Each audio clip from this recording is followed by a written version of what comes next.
નમસ્કાર મિત્રો, આજે આપણે બીકોમ સેમ 6 નું ફુગાવાલક્ષી હિસાબી પદ્ધતિ એટલે કે ઇન્ફ્લેશન એકાઉન્ટિંગ એમાં દાખલા નંબર 9 એટલે કે ઓનિડા લિમિટેડ નો અભ્યાસ કરીશું.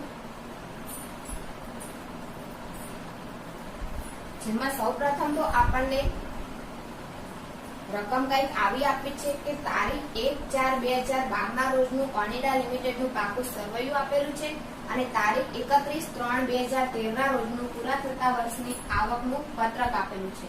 તો આપણે આ દાખલાની શરૂઆત કેવી રીતે કરીશું? તો કે સૌપ્રથમ તો આપણે આખરની શિલ્લક શોધીશું. આખરની શિલ્લક શોધવા માટે શું કરીશું? તો સૌપ્રથમ તો આપણે રોકડ શિલ્લક જે પાકા સરવૈયામાં આપેલી છે એ લખીશું.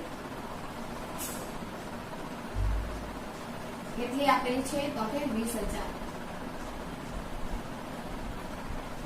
ત્યાર પછી તેમાં આવક ઉમેરીશું. તો આવકમાં આપણે આવકના પત્રકમાં જોઈએ તો આવક તો આપણે વેચાણ કરીશું તો આપણને શું થશે?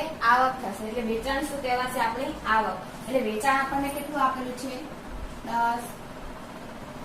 વેચાણ કેટલું આપેલું છે? કે 1,60,000. આપણે ટોટલ આવકનું કેટલું થશે? 1,80,000. ત્યારબાદ આપણે બાદ શું કરીશું તેમાંથી? તો કે ચૂકવણી આપણે શું કરીશું? બાદ. તો આવકના પત્રકમાં આપણે જોઈએ વેચાણ, ત્યારબાદ આપણને આપેલી છે વેચેલ માલની પડતર, ત્યાર પછી આપણને આપેલો છે શરૂઆતનો સ્ટોક, ત્યાર પછી આપણને શું આપેલું છે? ચોખ્ખી ખરીદી. તો ખરીદી કરીશું તો આપણે રોકડની ચૂકવણી કરીશું તો આપણે શું કહેવાશે? ચૂકવણી. એટલે કે ખરીદી લખીશું. ખરીદી આપણને કેટલી આપેલી છે? તો કે 48,000. ત્યાર પછી આપણને બીજો કોઈ ખર્ચ આપેલો છે તો કે વહીવટી ખર્ચા તો એ આપણને શું કહેવાય? ચૂકવણી કહેવાશે. તો આપણે લખીશું વહીવટી ખર્ચા, જે આપણે શું કહેવાશે? ચૂકવણી. તો ખર્ચા આપણને કેટલા આપેલા છે? તો કે 24,000. આનું ટોટલ કેટલું થશે?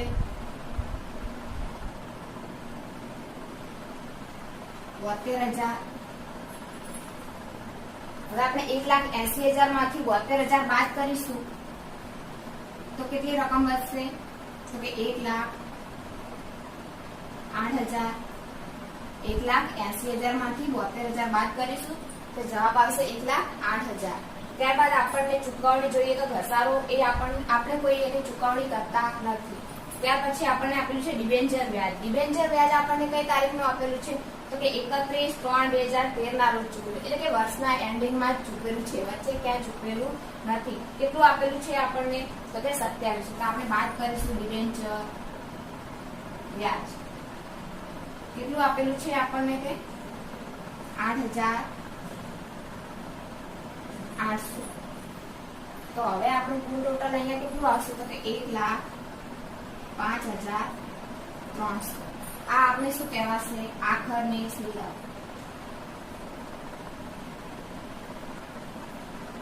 આખરની શિલ્લક આપણને ક્યાં કામ લાગશે? તો કે આ જે 1,05,300 રકમ આવી તે આપણે પાકા સરવૈયામાં બતાવીશું. જ્યારે 1,08,000 આવ્યું તે આપણે નાણાકીય મિલકતમાં બતાવીશું. ત્યારબાદ આપણે શું શોધીશું? તો કે રૂપાંતર અવયવ.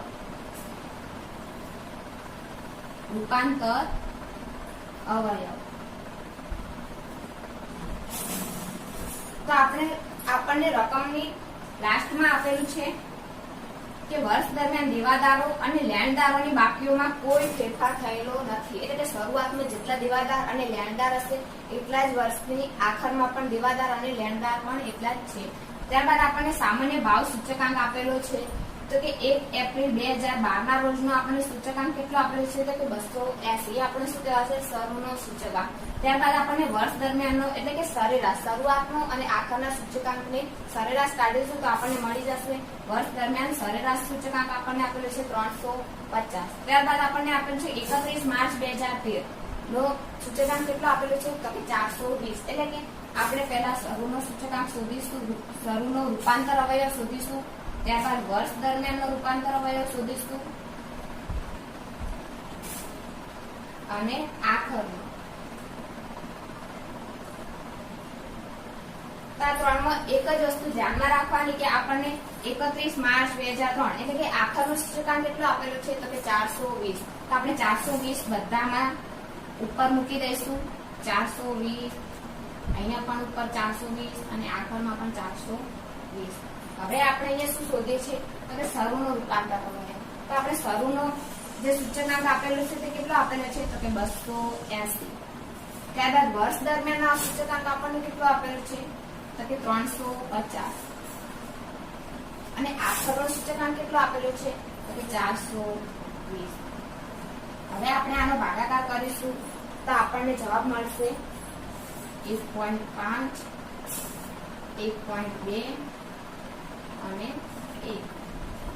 આ મુજબ આપણને રૂપાંતર અવયવ મળી ગયો છે. અને હવે આપણે શોધીશું નાણાકીય મિલકત.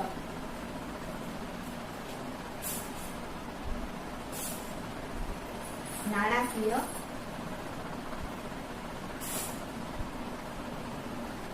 મિલકત જેમાં પ્રથમ લખીશું વિગત, શરૂની અને આખરની. હવે તમને એક પ્રશ્ન ઉદ્ભવશે કે નાણાકીય મિલકત કોને કહેવાય? નાણાકીય મિલકત એટલે એવી મિલકત કે કાયમી મિલકત અને સ્ટોક સિવાયની બધી જ મિલકતો એ આપણી નાણાકીય મિલકતો કહેવાશે. તો હવે આપણે પાકા સરવૈયામાં જોઈશું તો કે યંત્રો એ તો આપણે શું કહેવાય કાયમી મિલકત, જે આપણે અહીંયા નહીં લખીશું. ત્યારબાદ આપણને આપણું છે સ્ટોક એ પણ આપણે અહીંયા નહીં લખીશું. ત્યારબાદ આપણને આપેલા છે દેવાદાર. તો દેવાદાર એ આપણી નાણાકીય મિલકત કહેવાશે. તો આપણે લખીશું દેવાદાર. તો આપણને કેટલી રકમ આપેલી છે તો કે 20,000. અને હવાલામાં આપણને લાસ્ટમાં કહ્યું છે કે દેવાદાર અને લેણદાર ની આખરની બાકીમાં કોઈ ફેરફાર થયો નથી. તો આપણે દેવાદાર આખરના પણ કેટલા રહેશે તો કે 20,000. ત્યારબાદ આપણે જોઈએ તો આપણને આપેલી છે રોકડ શિલ્લક. તો રોકડ શિલ્લક આપણને કેટલી આપેલી છે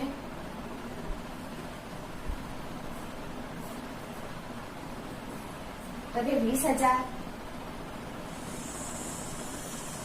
અને આખરની રોકડ શિલ્લક એટલે આપણે આઈડિયા 1,08,000 લઈશું. 1,08,000 કેમ તો કે ડિબેન્ચર વ્યાજ બાદ કર્યા પહેલાની જે રોકડ શિલ્લક હોય તે જ અહીંયા નાણાકીય મિલકત ગણાશે. એટલે અહીંયા આપણે લખીશું આખરની રોકડ શિલ્લક 1,08,000. હવે આપણે બંનેના સરવાળા કરી લઈશું. તો 20,000 અને 20,000 એટલે કે 40,000. ત્યારબાદ આખરનો સરવાળો કરીએ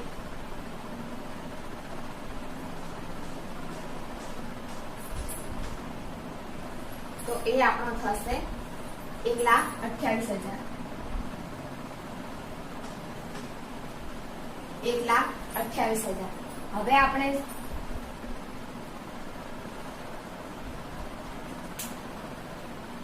વધારો જોઈશું તો કે નાણાકીય મિલકતમાં વધારો.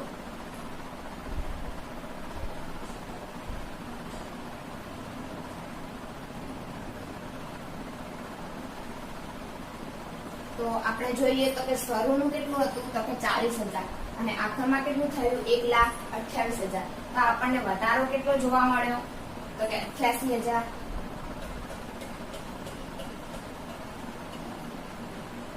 નાણાકીય મિલકતમાં વર્ષના અંતે આપણને 88,000 નો વધારો જોવા મળ્યો. ત્યારબાદ આપણે એવું ને એવું જ નાણાકીય દેવા શોધીશું. નાણાકીય દેવાની ગણતરી. પહેલા આપણે નાણાકીય મિલકતની ગણતરી કરી, ત્યારબાદ આપણે એવું ને એવું નાણાકીય દેવાની ગણતરી કરીશું.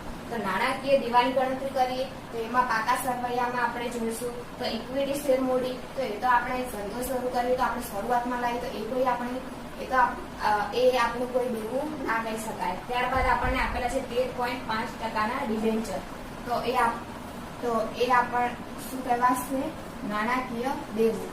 વિગત, શરૂ અને આખરના. તો આપણે લખીશું ડિબેન્ચર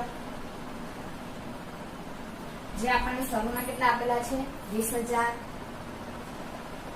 અને આપણને એનો કોઈ હવાલો કીધો નથી, હવાલામાં કઈ કહ્યું નથી.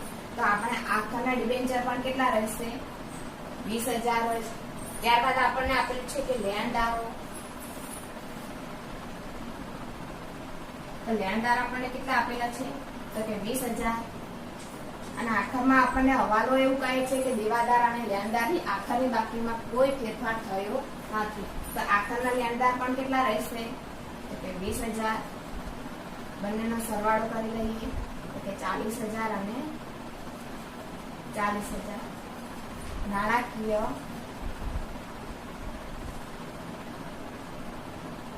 દેવામાં વધારો. તો એ તો આપણને કોઈ થયો નથી. નથી વધારો થયો કે નથી ઘટાડો થયો. ત્યારબાદ આપણે શોધીશું નાણાકીય મિલકત શોધી, નાણાકીય દેવું શોધ્યું. હવે આપણે શોધીશું કે નાણાકીય મિલકતમાં નુકસાન.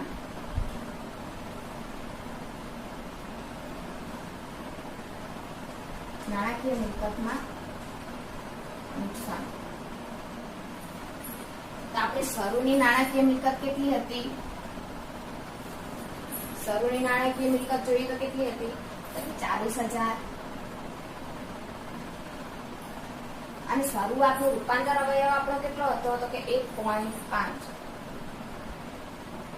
તો આ બંનેનો ગુણાકાર કરીશું તો આપણો જવાબ કેટલો આવશે? તો કે 60,000. ત્યાર પછી એમાં વધારો ઉમેરીશું તો આપણને વધારો કેટલો થયો? તો કે 88,000 નો શું થયો? આપણને વધારો. આપણે વધારો લખીશું 88,000 ગુણ્યા વધારો કેવો થયો? એ વર્ષ દરમિયાન થયો. તો આપણે વર્ષ દરમિયાનનો રૂપાંતર અવયવ કેટલો છે? તો કે 1.2. આનો આપણે ગુણાકાર કરીશું તો જવાબ મળશે 1,05,600. અને આ બંનેનું ટોટલ કરીશું તો કેટલું મળશે?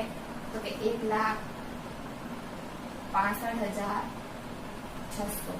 હવે આપણે શું કરીશું? નાણાકીય મિલકતના નુકસાન શોધવા તો શરૂનું લીધું પ્લસ વધારો લીધો. અને હવે આપણે આખરનું શું કરીશું? બાદ કરીશું. બાદ આખરનું આપણે જોઈએ તો કેટલું આપેલું છે કે 1,28,000. અને આપણો આખરનો રૂપાંતર અવયવ કેટલો હતો? તો કે 1. બરાબર કેટલા થશે? તો કે 1,28,000.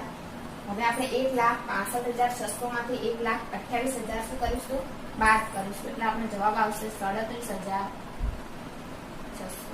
આટલું આપણને શું થયું? નાણાકીય મિલકતમાં નુકસાન. હવે આપણે એ મુજબ જ નાણાકીય દેવામાં નફો શોધીશું. નાણાકીય દેવામાં નફો. નાણાકીય દેવામાં નફો શોધીશું. તો જેમાં આપણે શરૂનું લઈશું. શરૂનું દેવું કેટલું છે?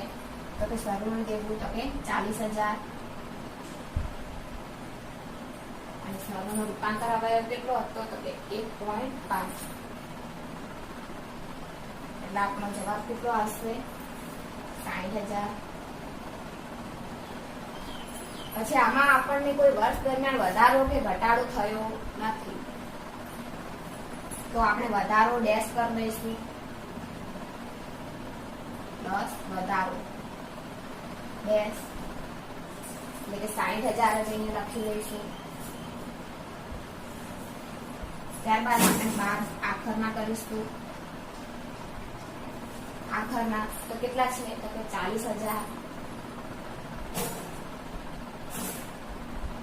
ગુણ્યા આખરનું આપણો રૂપાંતર અવયવ છે એટલે કે કેટલો આપેલો છે? તો કે 1 કન્વર્ટિબલ ફેક્ટર. એટલે કે 40,000 લખી દઈશું.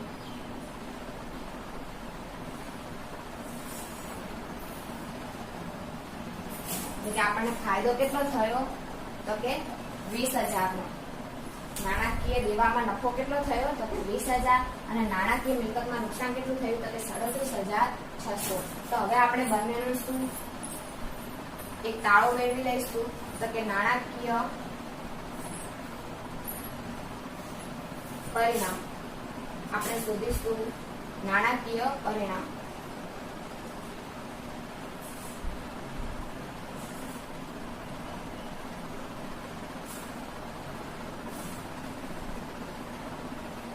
નાણાકીય પરિણામ શોધીશું તો આપણને નુકસાન કેટલું આપેલું છે તો કે 37,600 બાદ દેવું કેટલું આપેલું છે તો કે 20,000 તો આપણને એ શું થશે નુકસાન થશે કારણ કે નુકસાન આપણી પાસે 37,600 છે જ્યારે નફો કેટલો છે તો કે 20,000 જ છે તો આપણને શું થશે અહીંયા નુકસાન તો કે કેટલું થશે 17,600 નું શું થશે નુકસાન 17,600 નું આપણને શું થશે તો નુકસાન એના પછી આપણે બનાવીશું આવકનું પત્રક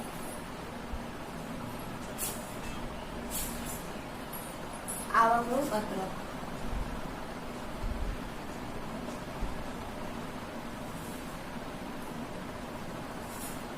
આવકનું પત્રક તો એમાં આપણે કુલ કેટલા ભાગ પાડીશું તો કે પ્રથમ લખીશું વિગત ત્યારબાદ આપણે લખીશું હિસ્ટોરિકલ કોસ્ટ એટલે કે ઐતિહાસિક પડતર જેમાં આપણે બે ભાગ પાડીશું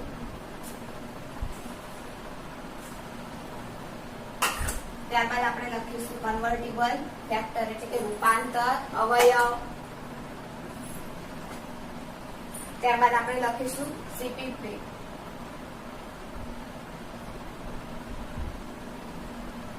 કારણ કે આપણને કયું છે કરંટ પરચેઝિંગ પાવર સીપીપી મુજબ દાખલો ગણવાનો છે એટલે આપણે લખીશું સીપીપી જેમાં પણ આપણે બે ભાગ પાડી દઈશું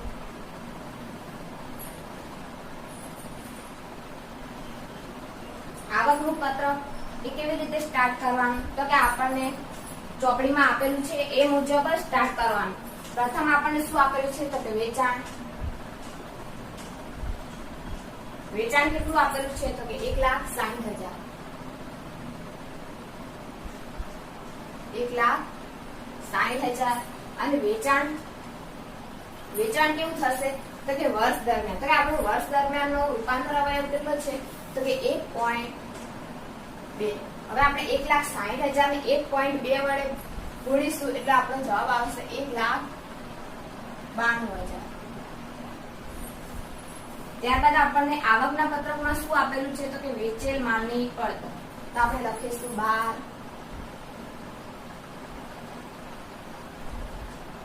વેચેલ માલની પડતર તો તેમાં આપણને સૌપ્રથમ શું આપેલું છે તો કે શરૂનો સ્ટોક તો આપણે લખીશું શરૂનો સ્ટોક કેટલો આપેલો છે તો કે 12,000 ત્યારબાદ આપણને આપેલું છે ચોખ્ખી ખરીદી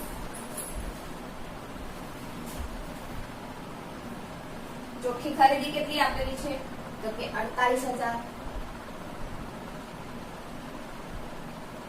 આ બંનેનું ટોટલ કેટલું થશે તો કે 60,000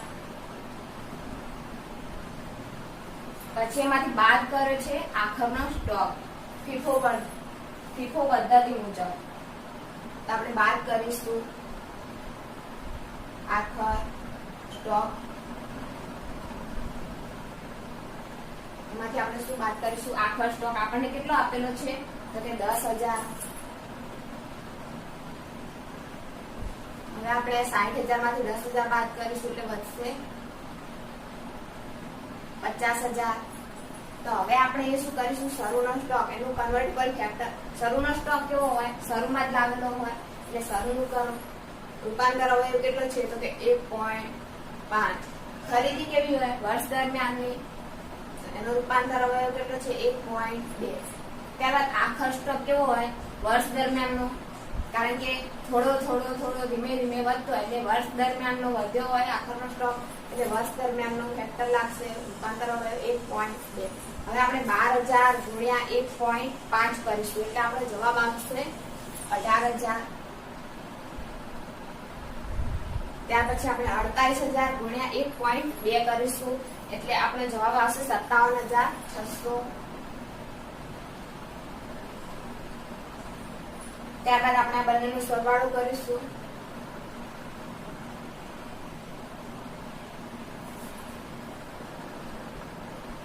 એટલે આપણને આવશે 75,600 તેમાંથી આપણે આખર સ્ટોક 10,000 ગુણ્યા 1.2 એટલે કે જવાબ આવશે 12,000. આપણે બાદ કરીશું એટલે આપણો જવાબ આવશે 63,600. આપણે 1,92,000 માંથી 63,600 બાદ કરીશું એટલે આપણો જવાબ આવશે 1,28,400. એના પછી આપણે આવકનું પત્રકમાં આગળ વધીએ તો એમાં આપણને આગળ આપેલું છે કે વહીવટી ખર્ચા. તો આપણે લખીશું વહીવટી ખર્ચા. તો આપણને કેટલા આપેલા છે તો કે 24,000. તો આપણે લખીશું 24,000. ત્યારબાદ આપણને શું આપેલું છે તો કે ઘસારો કેટલો આપેલો છે તો કે 8,800.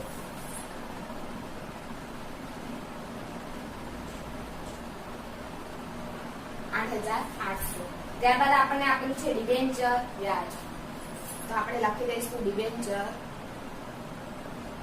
વ્યાજ, જે આપણને કેટલું આપેલું છે તો કે 2700. હવે આપણે જોઈએ કે વહીવટી ખર્ચા કેવા હશે વર્ષ દરમિયાનના. એટલે વર્ષ દરમિયાનનો રૂપાંતર અવયવ કેટલો આપેલો છે તો કે 1.2. ત્યાર પછી ઘસારો કેવો હશે વર્ષ ઘસારો ક્યારે લાગશે તો કે શરૂની મિલકત ઉપર ઘસારો લાગશે. કોઈ પણ મિલકત આપણે લાયા હોય તો શરૂની મિલકત પર જ ઘસારો લાગે. આ તમે 12મા ધોરણમાં પણ આગળ ભણી ગયા હશો. તો આપણે શરૂની મિલકત એટલે કે શરૂનું રૂપાંતર અવયવ કેટલો આપેલું છે 1.5. ત્યાર પછી આપણને ડિબેન્ચર વ્યાજ આપેલું છે 2700. ડિબેન્ચર વ્યાજ પણ કેવું ગણાશે ડિબેન્ચર વ્યાજ વર્ષના અંતે ગણાશે. એટલે વર્ષના અંતે એટલે કે આખરનો રૂપાંતર અવયવ કેટલો છે તો કે 1. હવે આપણે ગુણીશું 24,000 ગુણ્યા 1.2. 24,000 ગુણ્યા 1.2 એટલે આપણો જવાબ આવશે 28,800. ત્યારબાદ ઘસારો આપણને આપેલો છે કે 8800 ગુણ્યા 1.5 એટલે આપણો ગુણાકાર થશે 13,200. અને ડિબેન્ચર વ્યાજ 2700 ગુણ્યા 1 એટલે કે 2700.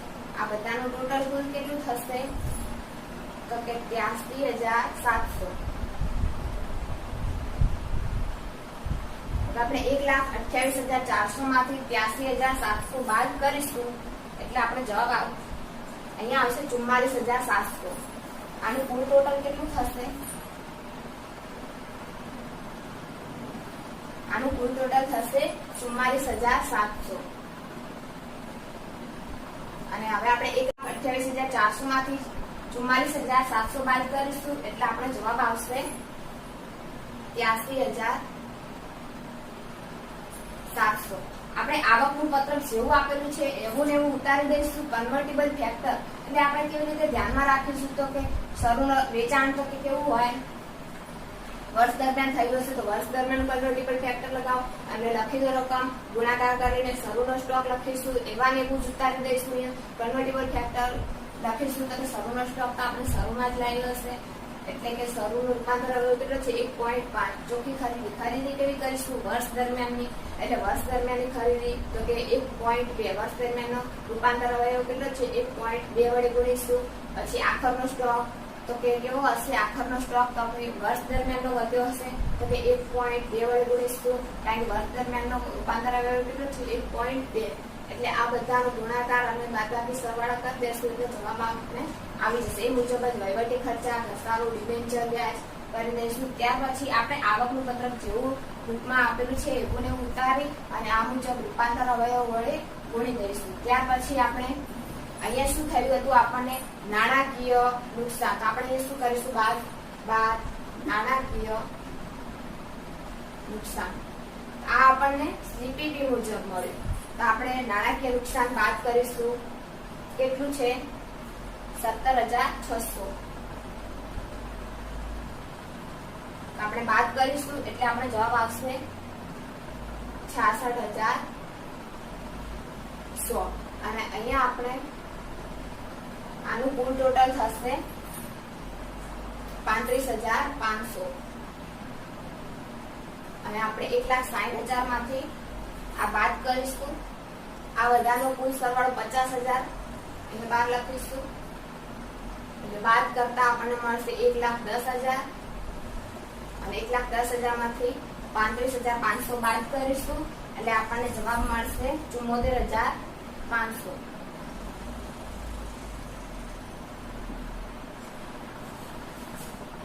આ આપણે હિસ્ટોરિકલ કોસ્ટ મુજબ કુલ કેટલી આવી 74,500 અને સીપીપી મુજબ કેટલા આવ્યા 66,100. આપણું આવકનું પત્રક અહીં પૂર્ણ થાય છે. ત્યાર પછી આપણે આગળ વધીશું પાકનું સરવૈયું.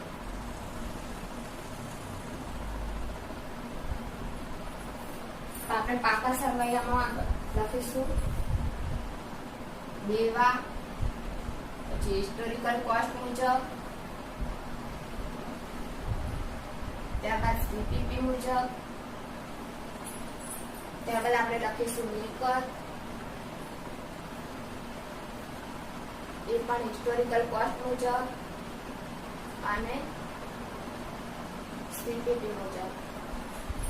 આમાં પણ આપણે બુકમાં જે પાકું સરવૈયું આપેલું છે એ જોઈશું. સૌપ્રથમ તો આપણને દેવા બાજુ ઇક્વિટી શેર મૂડી આપેલી છે, તો આપણે લખી દઈશું ઇક્વિટી શેર મૂડી, જે આપણે ધંધાની શરૂઆતમાં જ લાવી દઈશું. ઇક્વિટી શેર મૂડી આપણને કેટલી આપેલી છે તો કે 1 લાખ લખીશું અને આપણે 1 લાખ ગુણ્યા 1.5 કરીશું એટલે જવાબ આવશે આપણો 1,50,000.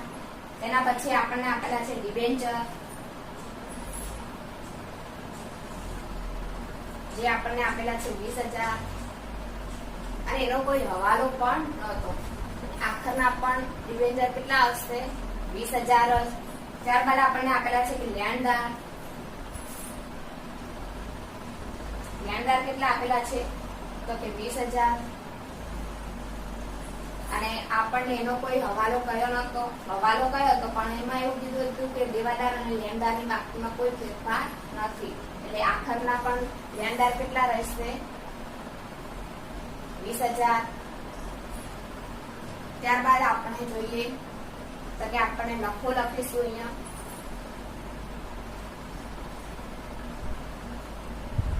નાણાકીય નફો લખીશું.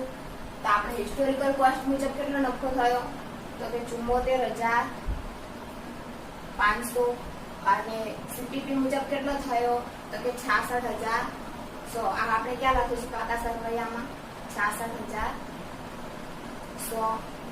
ત્યારબાદ આપણે મિલકતમાં જોઈશું, કારણ કે હવે અહીંયા આપણે જે કુલ જે વિગત આપેલી હતી તે પૂર્ણ થઈ છે દેવા બાજુની, અને હવે આપણે મિલકત બાજુ જોઈએ તો આપણને સૌ પ્રથમ યંત્રો આપેલા છે, તો આપણે યંત્રો લખીશું. યંત્રો કેટલા આપેલા છે તો કે 88,000.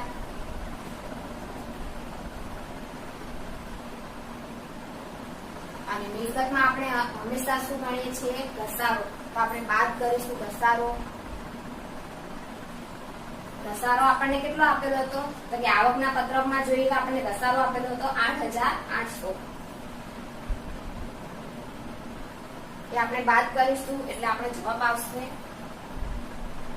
79,200. અને હવે તમે 79,200 ગુણ્યા 1.5 કરશો, કારણ કે આપણે યંત્ર ધંધાનો વર્ષની શરૂઆતમાં જ લાવી દીધું હશે એટલે 1.5 વડે ગુણીશું એટલે આપણો જવાબ આવશે 1,18,800. ત્યારબાદ આપણને આપેલું છે સ્ટોક. સ્ટોક આપણે ક્યાંથી લઈશું તો આવ્યો આપણો આવકના પત્રકમાં. આપણે અહીંયા શું લખીએ છીએ હિસ્ટોરિકલ કોસ્ટ મુજબ, તો હિસ્ટોરિકલ કોસ્ટ મુજબ આપણને કેટલો આપેલો છે સ્ટોક તો કે 10,000. અને સીપીપી મુજબ લખીએ તો સીપીપી મુજબ કેટલો આપેલો છે તો કે 12,000. ત્યારબાદ આપણે જોઈશું દેવાદાર આપેલા છે. દેવાદાર આપણને કેટલા આપેલા છે તો કે 20,000. અને વાલામાં પણ કઈ કહ્યું નથી. આપણને આખરના દેવાદાર પણ કેટલા રહેશે 20,000. ત્યારબાદ આપણને આપેલ છે રોકડ સિલક. રોકડ સિલક તો એ આપણે અહીંયા કહ્યું હતું કે 1,05,300. એ આપણે અહીંયા લખી દઈશું બંને બાજુ 1,05,300. બસ હવે આપણે બધી વિગત પૂર્ણ થઈ ગઈ છે. તો હવે આપણે અહીંયા સરવાળા કરી લઈશું.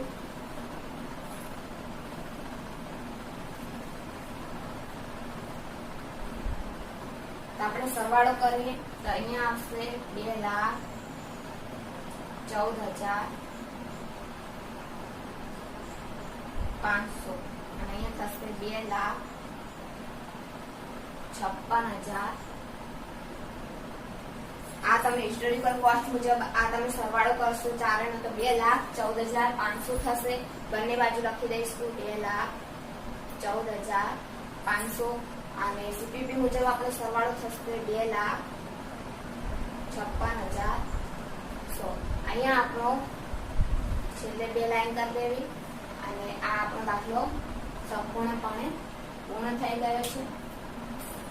તો આપણે ફરીથી એક વખત રિવિઝન કરી લઈએ કે ઓનિડા લિમિટેડ કોઈ પણ આવો દાખલો તમે ગણતા હોય તેમાં સૌ પ્રથમ આખરની રોકડ શિલ્લક અને રૂપાંતર અવયવ શોધી લેવો. આખરની રોકડ શિલ્લક કેવી રીતે શોધવી? તો આવક પહેલા જે આવકો આપેલી હોય આવકના પત્રકમાં તેનો સરવાળો કરી લેવો. તો સૌ પ્રથમ તો રોકડ શિલ્લક આપણને આપેલી છે તો કેટલી આપેલી છે તો કે 20,000 ની. ત્યારબાદ વેચાણ કરીશું તો આપણને શું થશે? આવક એટલે આપણે એ આવક ગણાશે.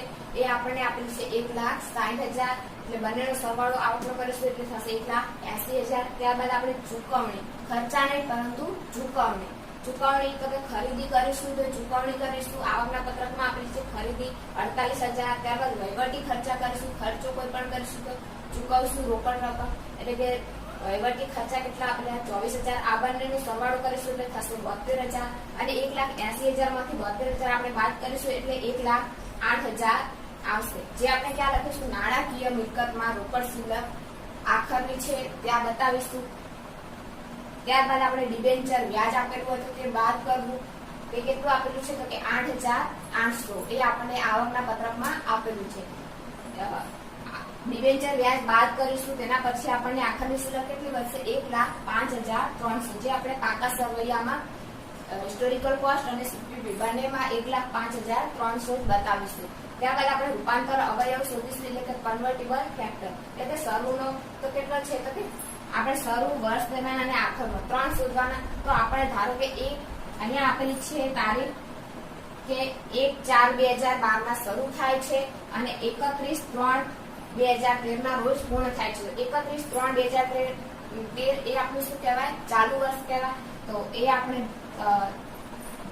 2013 નો સૂચકાંક કેટલો આપેલો છે તો કે 420, 420 અને 420 બધામાં ઉપર મૂકી દઈશું. ત્યારબાદ આપણે અહીંયા શું શોધીએ છીએ તો કે શરૂનો રૂપાંતર અવયવ. તો શરૂનો આપણને કેટલો આપેલો છે તો કે 280. વર્ષ દરમિયાન કેટલો આપેલું છે કે 350 અને આખરમાં કેટલો આપેલું છે તો કે 420. હવે આપણે આ બંનેનો ભાગાકાર કરીશું 1.5, 1.2 અને 1 મળી જશે. ત્યારબાદ આપણે શોધીશું નાણાકીય મિલકત. નાણાકીય મિલકત એટલે એવી મિલકત કે જેમાં કાયમી મિલકત અને સ્ટોક સિવાયની બધી જ મિલકતો લઈ લઈશું એ આપણે નાણાકીય મિલકત કહેવાશે. તો અહીંયા આપણે મિલકતમાં જોઈએ તો યંત્રો આપણે શું કહેવાય? કાયમી મિલકત એટલે નહીં આવે. ત્યારબાદ સ્ટોક નહીં આવે. ત્યારબાદ દેવાદાર આપણને કેટલા આપેલા છે? 20,000 અને આખરમાં હવાલો પણ કઈ કીધો નથી તો આપણે આખરના પણ કેટલા હશે? 20,000. ત્યારબાદ રોકડ શિલ્લક લખીશું તો રોકડ શિલ્લક શરૂની કેટલી છે તો કે 20,000 અને આખરની રોકડ શિલ્લક આપણે આઈડિયા લઈશું 1,08,000. હવે આપણે નાણાકીય મિલકતમાં વધારો થયો તે શોધીશું તો કે 1,28,000 આખરમાં થઈ અને શરૂઆતમાં કેટલી હતી? 40,000. તો આપણને કેટલો વધારો થયો તો કે 88,000. ત્યારબાદ નાણાકીય દેવાની ગણતરી કરીશું જેમાં ડિબેન્ચર લઈશું. ઇક્વિટી શેર મૂડી એ તો આપણે મૂડી કરવા. ત્યારબાદ આપણને ડિબેન્ચર આપેલા છે તો 20,000 અને 20,000 લઈ લીધા છે કારણ કે આખરનો કોઈ હવાલો કહ્યો નથી. ત્યારબાદ આપણે લેણદારનો પણ કોઈ હવાલો નથી કહ્યો એટલે શરૂના અને આખરના પણ પાકા સરવૈયા મુજબ લખી દીધા છે. અહીંયા નાણાકીય દેવામાં કોઈ જ વધારો થયો નથી કારણ કે શરૂમાં પણ 40,000 હતા અને આખરમાં પણ 40,000 જ હતા. ત્યારબાદ આપણે નાણાકીય મિલકતમાં નુકસાન શોધીશું. ઉપર જે નાણાકીય મિલકત શોધી હતી તેમાં શું શોધીશું? નુકસાન. તો સૌપ્રથમ તો આપણે શરૂના શોધ્યા હતા તો કે 40,000 અને શરૂનું રૂપાંતર અવયવ કેટલો છે? 1.5. બંનેનો ગુણાકાર કરીશું એટલે 60,000 આવશે. ત્યારબાદ શું થયો છે? એમાં વધારો થયો છે તો કે વધારો 88,000 નો થયો છે. ગુણ્યા વર્ષ દરમિયાનનો વધારો થયો છે એટલે ગુણ્યા 1.2 એટલે 1,05,600 આ બંનેનો સરવાળો કરી દઈશું. ત્યારબાદ આપણે આખરના કેટલા હતા તો કે 1,28,000 અને આખરનો આપણો રૂપાંતર અવયવ કેટલો હતો તો કે 1. તો આ બંનેનો ગુણાકાર કરીશું એટલે 1,28,000 અને આ બાદ કરીશું 37,600 નું આપણે નાણાકીય નુકસાન થયું. તેના પછી આપણે શોધીશું કે નાણાકીય દેવામાં નફો. તો શરૂના દેવા કેટલા હતા તો કે 40,000 ના હતા અને શરૂનો રૂપાંતર અવયવ કેટલો હતો 1.5. બંનેનો ગુણાકાર કરી દઈશું. અહીંયા કોઈ વધારો થયો નથી એટલે આપણે લખ્યો નથી. ત્યારબાદ આખરના કેટલા છે તો કે 40,000 જ છે તો કે 40,000 ગુણ્યા રૂપાંતર અવયવ 1 એટલે કે 40,000. એટલે અહીંયા આપણે નાણાકીય દેવામાં નફો કેટલો થયો તો કે 20,000. હવે આપણે નાણાકીય પરિણામ શોધીશું. તો કે આપણને નુકસાન કેટલું થયું તો કે 37,600 અને નફો કેટલો થયો 20,000. તો આપણને કુલ શું થયું નુકસાન થયું કેટલું થયું તો કે 17,600. આ આપણે ક્યાં બતાવીશું આવકના પત્રકમાં છેલ્લે સીપીપી માંથી બાદ કરી દઈશું. જો અહીંયા તમારે નફો આવ્યો તો સીપીપી માં શું કરીશું ઉમેરો કરીશું. હવે આપણે આવકનું પત્રક બનાવીશું જેમાં વિગત, હિસ્ટોરિકલ કોસ્ટ એટલે કે ઐતિહાસિક પડતર, કન્વર્ટિબલ ફેક્ટર એટલે કે રૂપાંતર અવયવ અને સીપીપી આપણે આ મુજબ આવકનું પત્રક રૂપમાં આપેલું છે એ મુજબ જ બનાવી દઈશું. અને વેચાણ આપેલું છે 1,60,000 એનો રૂપાંતર અવયવ કેટલો થશે વેચાણ વર્ષ દરમિયાન થયું હશે એટલે કે 1.2. આ બંનેનો ગુણાકાર કરીશું એટલે 1,92,000. શરૂનો સ્ટોક 12,000 આપેલો છે.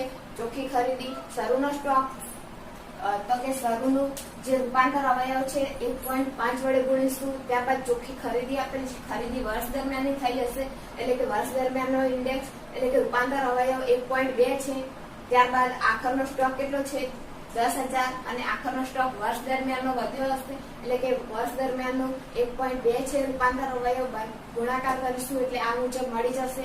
વહીવટી ખર્ચા 24,000 ખર્ચા વર્ષ દરમિયાન થયા હશે એટલે કે વર્ષ દરમિયાનનો રૂપાંતર અવયવ 1.2 છે. ઘસારો તો કે શરૂની મિલકત ઉપર આપણે ગણીશું તો કે શરૂનો કેટલો હતો રૂપાંતર અવયવ 1.5. ડિબેન્ચર વ્યાજ આપણે વર્ષના અંતમાં ગણીએ એટલે કે વર્ષના અંતે એટલે કે આખરનું રૂપાંતર અવયવ 1 છે તો 1 લઈશું. ત્યારબાદ આપણે બધાના સરવાળા બાદબાકી કરીશું અને ત્યાર પછી નાણાકીય નુકસાન આપણને થયું હતું કેટલું તો કે 17,600. આ આપણે સીપીપી મુજબ શોધ્યું હતું એટલે કે સીપીપી બાજુ લખીશું 17,600. અહીંયા નાણાકીય નફો થાય તો અહીંયા ઉમેરીશું, નાણાકીય નુકસાન થાય તો અહીંયાથી બાદ કરી દઈશું. ત્યારબાદ આપણે આ બાદ કરીશું એટલે જવાબ આવશે 66,100 અને 74,500. ત્યારબાદ આપણે પાકું સર્વે બનાવીશું. તો કે પહેલા આપણે પાકું સર્વે જેવું બુકમાં આપેલું છે એવું ને એવું ઉતારી દઈશું. ઇક્વિટી શેર મૂડી તો કે આપણે શરૂમાં લાવ્યું હોય એટલે કે શરૂનો રૂપાંતર અવયવ લખી દેવો. આપણને હિસ્ટોરિકલ કોસ્ટ એટલે કે બુકમાં કેટલું આપેલું છે કે ઐતિહાસિક પડતર 1 લાખ. ત્યારબાદ 1.5 વડે ગુણીશું એટલે કે અત્યારની કિંમત મળી જશે ચાલુ પડતર એટલે કે 1.5 વડે ગુણીશું એટલે કે 1,50,000. ત્યારબાદ ડિબેન્ચર આપણને આપેલા છે 20,000. એમાં કોઈ આપણને હવાલો કયો નથી એટલે આખરના પણ કેટલા હશે 20,000. લેણદાર પણ કેટલા એના એ 20,000 અને 20,000. ત્યારબાદ નાણાકીય નફો કેટલો થયો તો કે હિસ્ટોરિકલ કોસ્ટ મુજબ 74,500 અને સીપીપી મુજબ 66,100. તો એ આપણે લખી દઈશું. ત્યારબાદ યંત્રો આપણે લખ્યા છે 88,000 જે આપણે પાકા સરવૈયામાં આપેલા છે. ત્યારબાદ આપણે ઘસારો બાદ કરીશું. કોઈ પણ મિલકત પર આપણે ઘસારો તો હંમેશા બાદ કરીએ જ છીએ તો આપણે ઘસારો બાદ કરીશું. જે આપણને આવકના પત્રકમાં આપેલો છે 8,800 એ આપણે બાદ કરીશું એટલે 7,79,200 જવાબ આવશે. અને યંત્રો આપણે શરૂઆતમાં લાવ્યા હશે વર્ષના શરૂઆતમાં એટલે કે શરૂઆતનો રૂપાંતર અવયવ વડે ગુણીશું એટલે જવાબ આવશે 1,18,800. ત્યારબાદ સ્ટોક આપેલો છે તો સ્ટોક આપણે કયો લઈશું તો કે 10,000 હિસ્ટોરિકલ કોસ્ટ મુજબ અને સીપીપી મુજબ 12,000. ત્યારબાદ દેવાદાર આપેલા છે તો કે 20,000 20,000 અને રોકડ આપણે લખીશું. આ રહી આપણી આખરી શિલ્લક જે ડિબેન્ચર વ્યાજ પછીની લખીશું તો 1,05,300 1,05,300. હવે તમે બંને બાજુના સરવાળા કરશો તો બંને બાજુના સરવાળા સરખા